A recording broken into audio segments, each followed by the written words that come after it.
guys, samahan niyo ako mag-makeup artist. Natapos na siya mag-makeup pala. Ito yung ginamit ko, at saka yung cream. So, pagkatapos niya, damit na siya. Ito yung damit niya. Kadami na kumaan. Yan kasi yun gagamitin namin. Hirap niya damitan.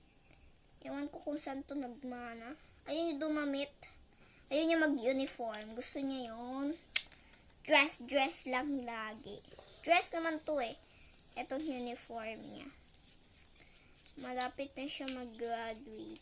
Grade 7 na siya. Ito na pa yun eh. So kasi guys,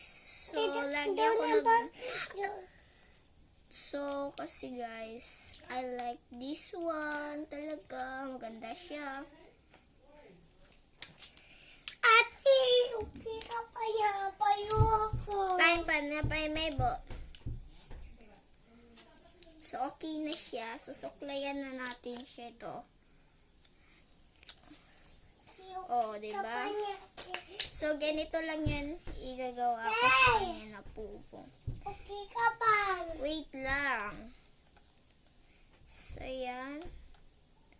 Yan yung gagawin ko sa kanya na fubong, guys. Alam niyo naman ako naman. Okay ka pa to ah. Time pa naman. Yan yung gagawin natin sa kanya.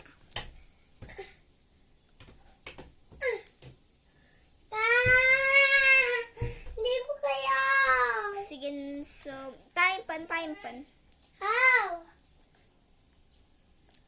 So, kasi guys. Okay ka pa. Di ka na pakantagada. Uka ko. Bye-bye.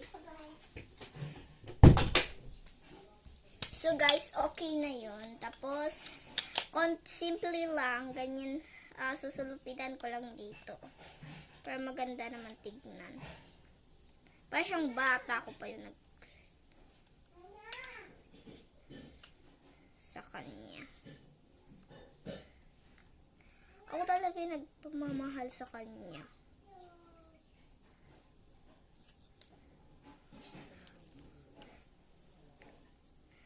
So, ako kasi sa YouTube channel ko, comment lang kayo na